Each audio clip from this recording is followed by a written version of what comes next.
Be from the third chapter of Proverbs, verses 25 and 26. Proverbs 3, 25, 26. Be not afraid of sudden fear, neither of the desolation of the wicked when it cometh.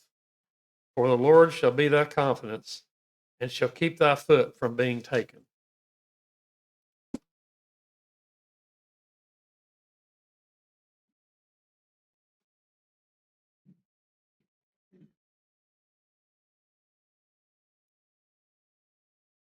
We've been going through the book of Proverbs, and we have gotten to chapter 3.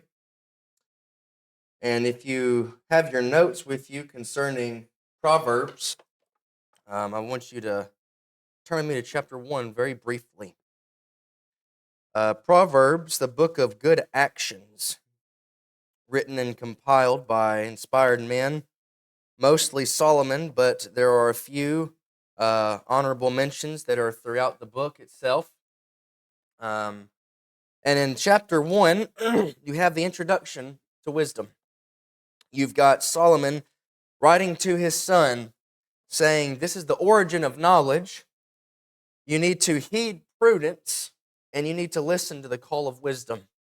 After he gives this introduction, he then says, let's go into greater detail concerning these three ideas concerning knowledge, wisdom, and prudence.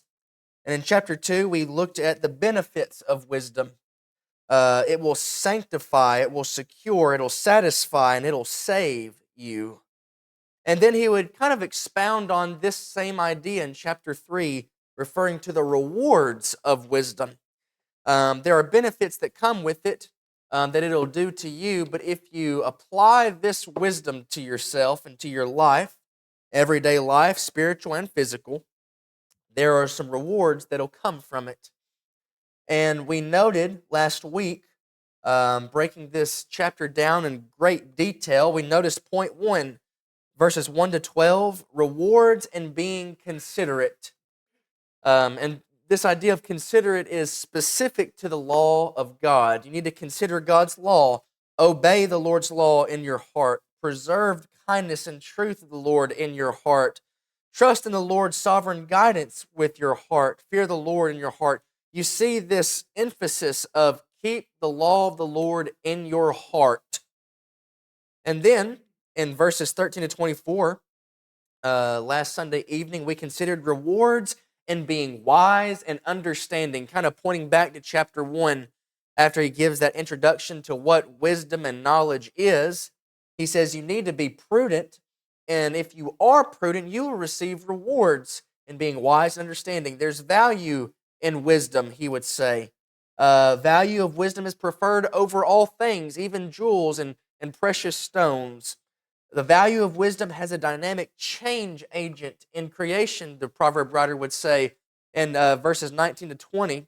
He would say that, kind of giving a speech for wisdom, he would say, look, this wisdom that is valued above all things is actually wisdom that was used to create everything that you see.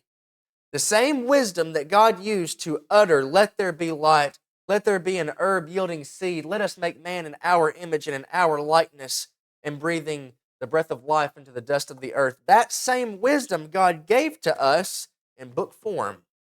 And he says that this same wisdom was used to create everything. Therefore, the value of wisdom is promised in practical everyday experience. Verses 21 to 24. He would say, my son, let them not depart from your sight. Keep sound wisdom and discretion, so they will be life to your soul and adornment to your neck. Then you will walk in your way securely, and your foot will not stumble. When you lie down, you will not be afraid. When you lie down, your sleep will be sweet. And that's where we ended last Sunday.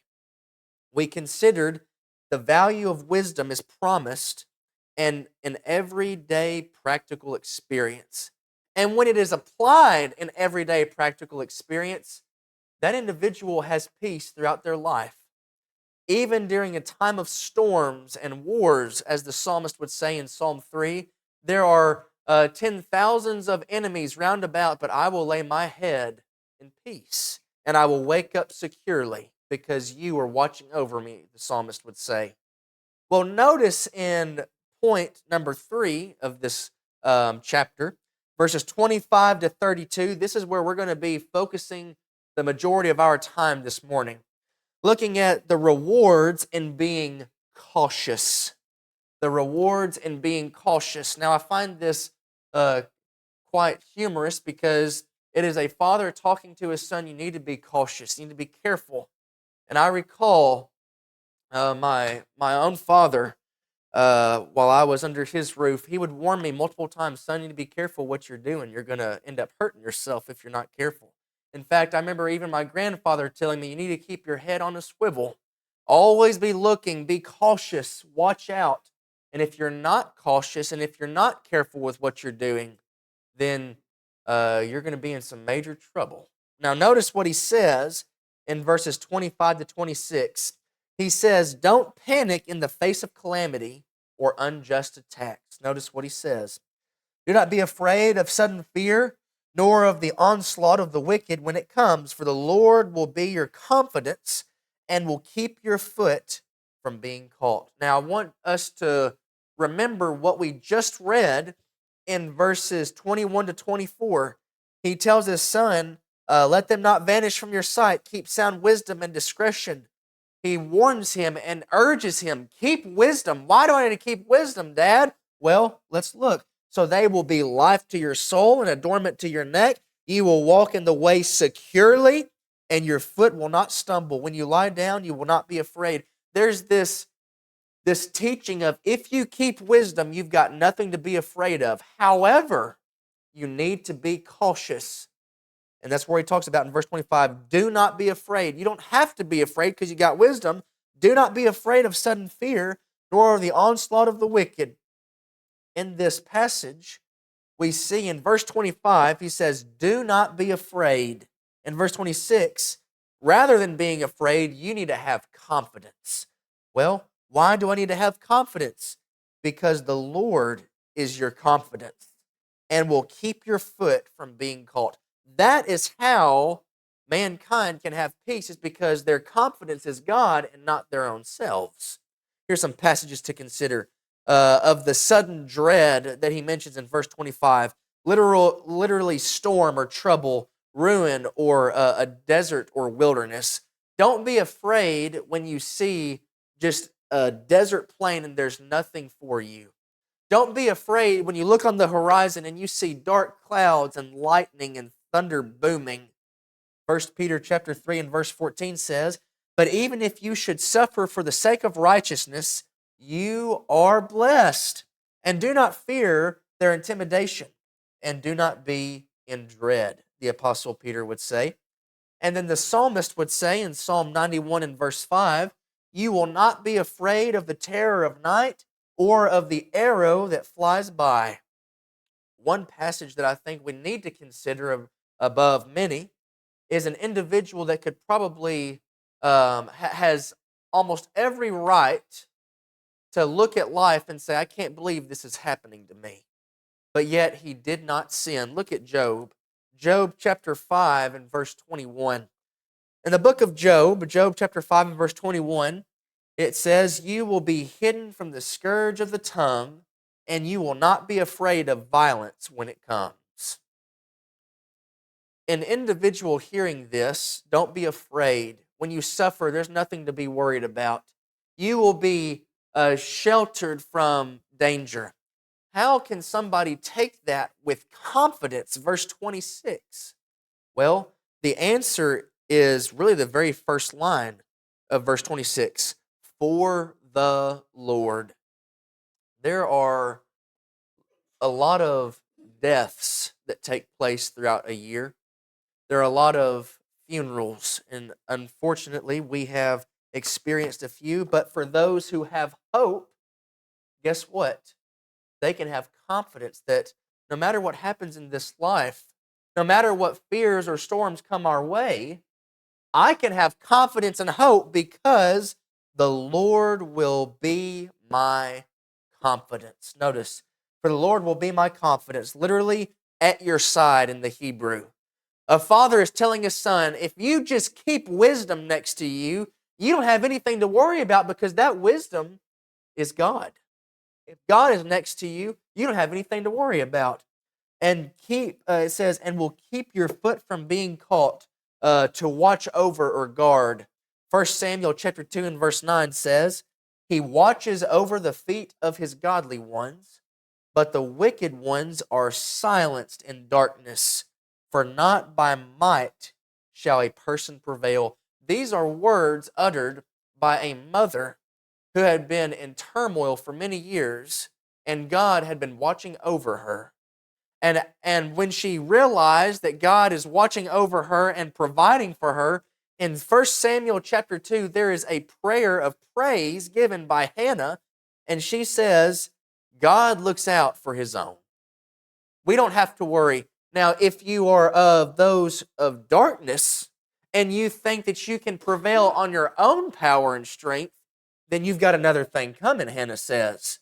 But if you have God on your side, there's really nothing to worry about. I know it's a lot easier said than done. Everybody in here, at least one point in your life, I know for myself, I can speak for myself, we've all faced dark times, whether that's of our own actions or maybe the actions of others.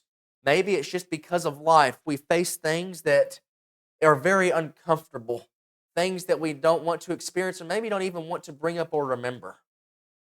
I was talking with somebody the other day, and I can't remember exactly how we got on the subject, but there was somebody who was struggling, and I believe the church helped them out where they could. They were facing debt, they were facing loss, they were facing sickness. It's almost like they had everything going against them.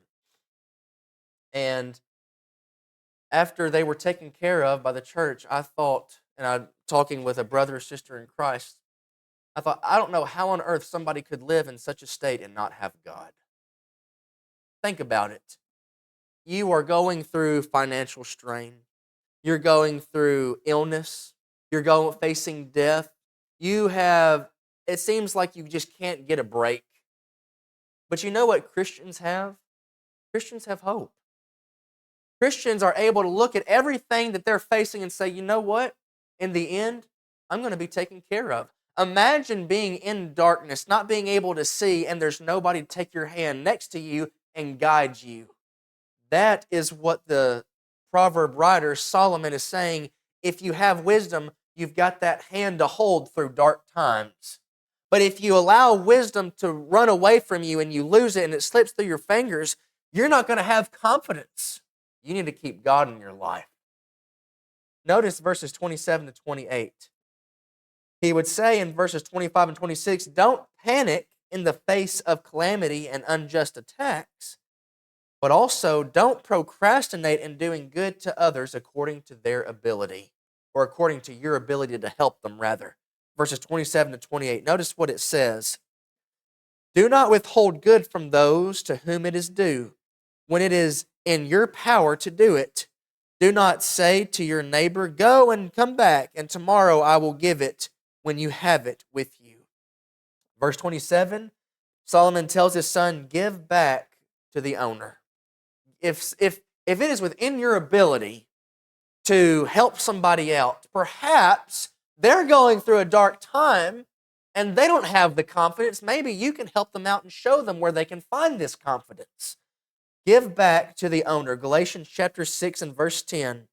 So then, while we have opportunity, let us do good unto all men, especially to those of the household of faith. And then Paul would also say in the book of Romans, chapter 13 and verse 7, he would say, pay to all what is due them. Tax to whom tax is due, custom to whom custom, respect to whom respect, and honor to whom honor. If it is due someone to show respect and honor, and we have the ability to do it, I'm going to quote James, even though James is in the context of keeping God in your plans and not doing them. I think this is very applicable. He who knows to do good and does not do it, to him, it is sin. You know, when we think of sin, our minds probably usually go to sins of commission, that is, to commit something against God. Perhaps sin of drinking, sin of adultery, sin of murder, sin of stealing, something you do against someone or something. Well, there is such a thing as sin of omission, not doing something. And we don't really give much attention to those. We have a tendency to kind of check off a box and kind of have a checkbox religion, if you will. We go down this list, I didn't do that, and I didn't do that, and I didn't do that. I must be good. There is a list that gets pushed off to the side that God's going to bring up on the day of judgment one day, and he's going to say, how come you didn't do this and you didn't do that? You know, Jesus would echo these proverbs in Matthew chapter 25 when he separates the sheep from the goats, and he says, I appreciate you taking care of me while you were on earth. And the individuals are going to look at him and say, Lord, I never saw you. What are you talking about? And he's going to say, when I was naked, you clothed me. When I was sick or in prison, you visited me. I was hungry and thirsty, and you gave me food and water to drink. You took care of me. You did something. But what about those who saw the need and did not do it? What about those who saw and said, be warmed and filled, but did absolutely nothing? I'll pray for you, brother, but that's all I'm going to do for you. Jesus says, I have no idea who you are because you didn't take care of me. The proverb writer says, if you see something, if you see somebody struggling, or maybe there's honor due someone and you don't do it, there's going to be consequences. If it is within your power to do good, do it. Verse 28, do not rob in your benevolence, the proverb writer says. Do not rob in your benevolence. Notice what it says, do not say to your neighbor, go and come back, and tomorrow I will give it when you have it with you. He says, if you've got it, give it to them. Don't prolong, don't procrastinate. Leviticus chapter 19 and verse 13 says, you shall not oppress your neighbor nor rob him. The wages of a hired worker are not to remain with you all night until morning. In this law, in the book of Leviticus, there were people who were trying to hold on to the money as long as they possibly could before they had to give it up. And God says, look, if they worked for it, if they have earned it, give it to them. Don't hold it and keep them in struggle and strain. You also have Deuteronomy chapter 24 and verse 15. You shall give him his wages on his day before the sun sets, for he is poor and sets his heart on it, so that he does not cry out against you to the Lord, and it becomes a what? A sin against you. Now, this is dealing with monetary value and physical possession. Where's the spiritual application for us? I understand there is definitely an application to make here for the monetary provisions. But you know, the prophets would say, I believe it's the prophet Hosea, who would say, you have robbed God. Well, how on earth have I robbed God? I didn't go to his bank account. I didn't take any of his money. What the prophet is saying is, you had a chance to give a sacrifice and you did not do it. You are robbing God. I believe it's even echoed in the Apostle Paul in some of his writings. Do not rob God, for God loves a cheerful giver. Now, wait a minute. Why would I need to give something to God if he doesn't need it?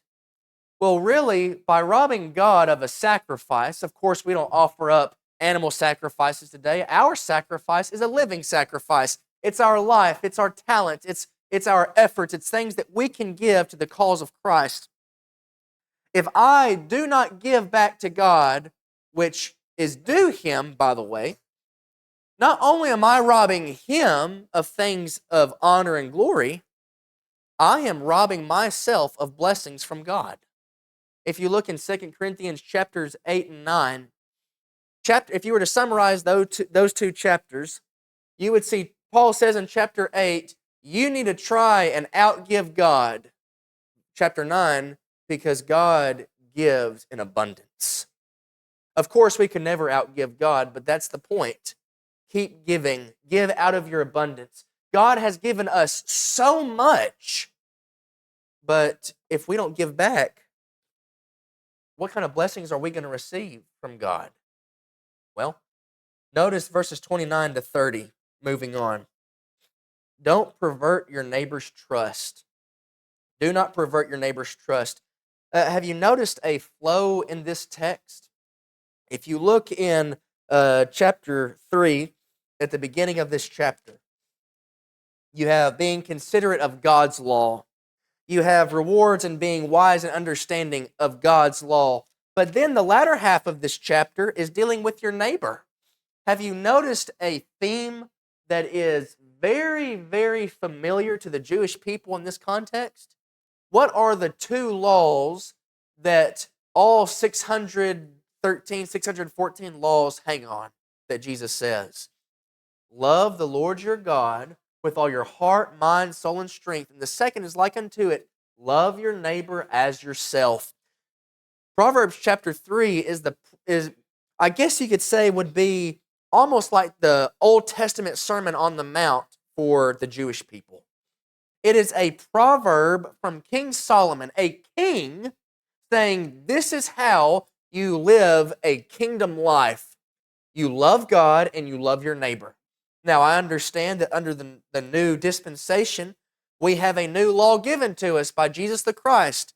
That law was fulfilled and nailed to the cross, Paul would talk about in the book of Galatians.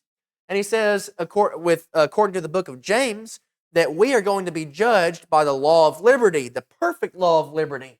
Well, what is under this new law that Jesus has established? Well, if you look in John chapter 14 and verse 15, he would say to his disciples, if you love me, you'll keep my commandments. Well, that very next chapter, in chapter 15 and verse 12 and following, he would say, this is the commandment. Well, Jesus, that's pretty general. What kind of commandments am I supposed to keep? All of them really is the answer. But he goes into greater detail in the next chapter. He says, this is the commandment, that you love one another as I have loved you. And he says, greater love has no one than this, than what?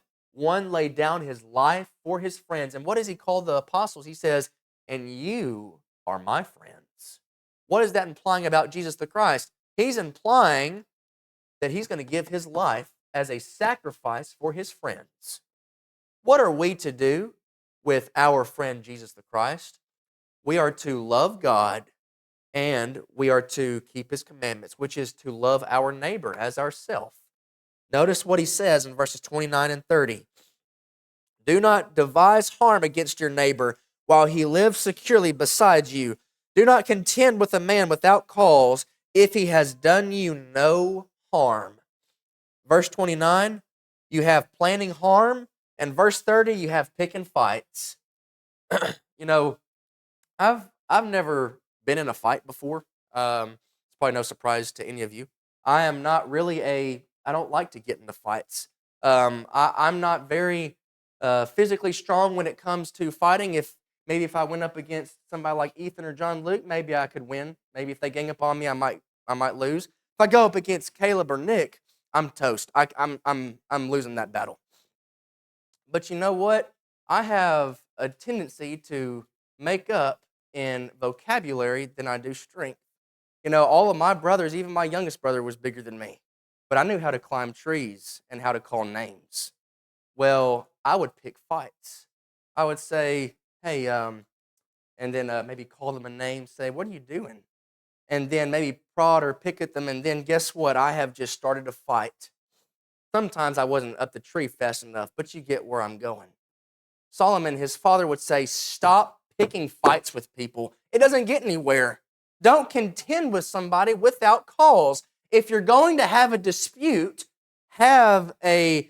number one, you need to have a good reason for it. Number two, you got to do it godly. You've got to talk it out. Don't start fights. Be, as Jesus would say, a peacemaker. Proverbs chapter 6 and verse 14, who with perversion in his heart continually devises evil, who spreads strife. A little later in the book of Proverbs, chapter 14 and verse 22, will they who devise evil not go astray? but kindness and truth will be to those who devise good. This word devise, literally to plow or engrave, it gives this idea of an artist's work, a maker or builder of a certain trade, literally a builder of harm in this context. Somebody is an artist at causing division. They are a master at tearing people down. The proverb writer says there is no room, there is no reason, and no situation ever where that should be an option. And I'll give you another story of something that happened between me and my brothers. Like I said, now both of my brothers are bigger than I am. They could both take me very easily. But I was very wiry growing up. I was very fast, and I kind of did a tactic where I would be able to wrap myself around them like a backpack and just hold their arms and legs. I couldn't really do anything else. That's all that I could do. Well, my youngest brother for a long time was much smaller than me. And I remember being able to beat him in every single fight. And I wouldn't even have to touch him. He would just look at me and say, I don't want to do this. I said, no, I'm going to win. And he would just lay down. Well, it got to a point where when we moved to Texas, he got much bigger than me. I don't know if it was the state or what y'all do here in the state, but apparently everything's bigger in Texas. Well, I remember us in our room back in Victoria. We were fighting, just play fighting. And I did my tactic, and I wrapped my arms around him. And I wrapped my legs around his legs. And usually, I'd be able to pull his arms and legs out where he couldn't move. And he would just hang his head in defeat. Well, I did that one time. And I went to pull his arms, and they didn't budge. And his head went down, and I was like, wait a minute, he didn't move. And then I saw the recognition without even looking at his face, because I was behind him. His head went, and he realized he's bigger than me now. And there is now an Anthony silhouette in a wall in a house in Victoria. You may think that you have the upper hand for most of your life, but if you continue down a path of causing division and starting fights, there is going to be an imprint of you in all of eternity in hell. And you're going to be thinking, this is a terrible idea. And by then, it's going to be way too late. The proverb writer says, do not start fights. Look at Proverbs chapter 26 and verse 17. Like one who takes a dog by the ears, so is one who passes and meddles with strife not belonging to him. And then you've got passage like Romans chapter 12 and verse 18. This is a New Testament passage. Paul is writing to the Christians, and he says, if possible, as far as it depends on you, some translations would say, as much as it is possible within your ability, be at peace with all men. Notice how it says, if it is possible. It should be your life's goal to be a peacemaker. Matthew chapter 5, Jesus would say, blessed are the peacemakers, for they shall receive mercy. But there is going to come a time where mercy is not an option. Peace is out the window, not because of anything you did. And at that point, what you're going to have to do is pick up your armor and pick up the sword of the Spirit and fight a spiritual battle. Don't fight physically, because Jesus would say, if my kingdom was of this world, then my followers would pick up arms and they would fight, but they're not. They are peacemakers. And that's what we ought to be. Notice verse 31, a crooked attitude. A crooked attitude. Look at verse 31. Do not envy a man of violence, and do not choose any of his ways. Notice here, have no desire to be a man of envy. This word envy, to be jealous, get heated, annoyed, torment, literally a fire burning in you that you don't know what to do with, so you just lash out. Some passages to consider as examples. You've got Genesis chapter 4, verses 1 through 8 with Cain and Abel. You've got Ahab, who was jealous of Naboth's vineyard, 1 Kings chapter 21. The psalmist would say in Psalm 37 and verse 1, do not get upset because of evildoers. Do not be envious of wrongdoers. We could go passage after passage after passage and show there is no use in desiring to be somebody who is quick-tempered. Hollywood is very big in our culture, really around the whole world.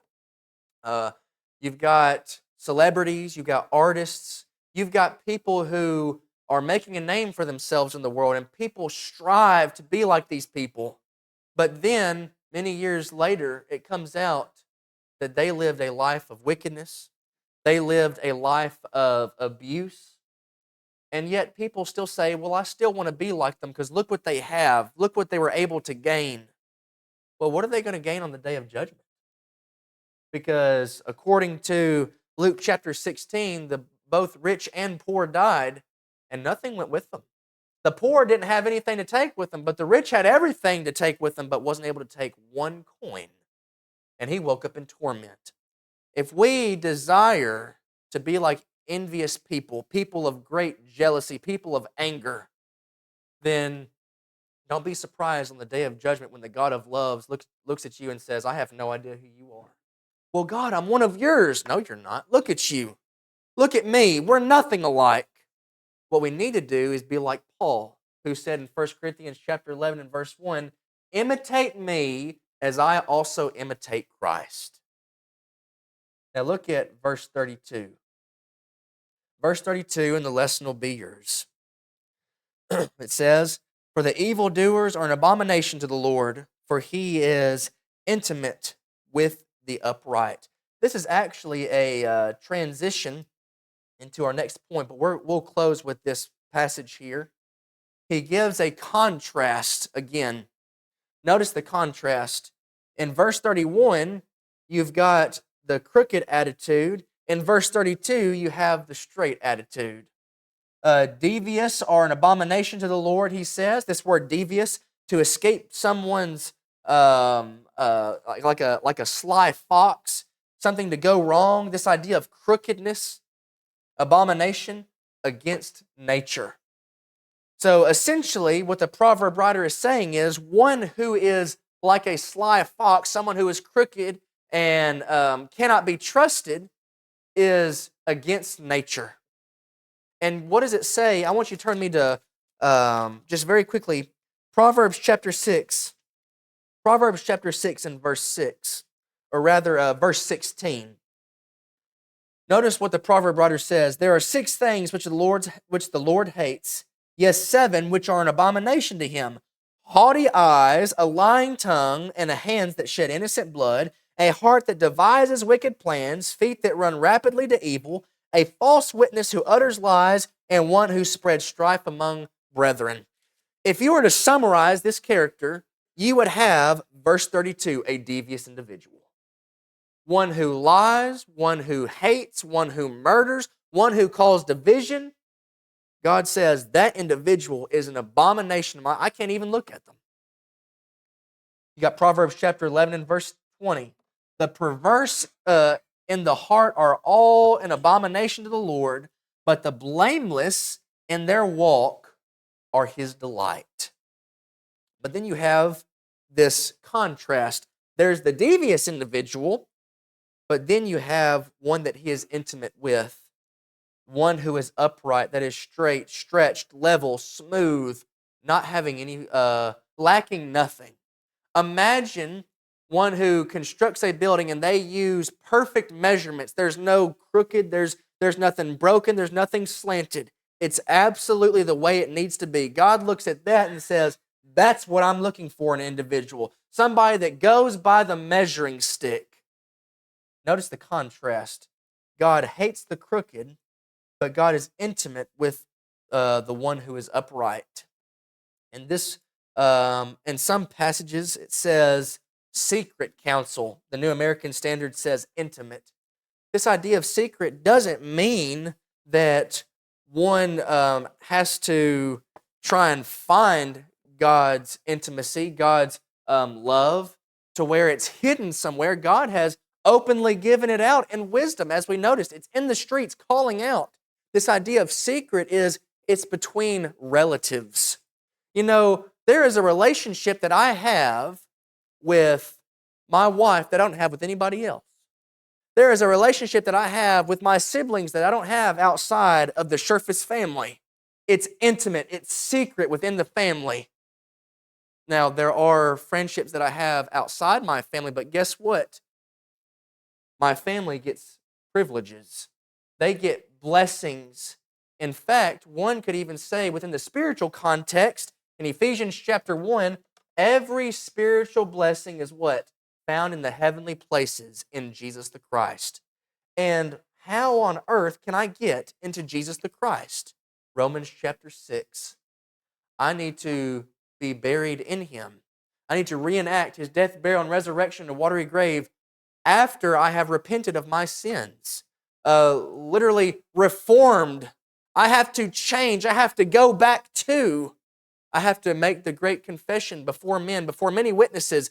I'm going to live my life for Jesus the Christ, the Son of God, who I believe can save me from my sins, and live a sacrificial life for him, loving him and being kind to my neighbor.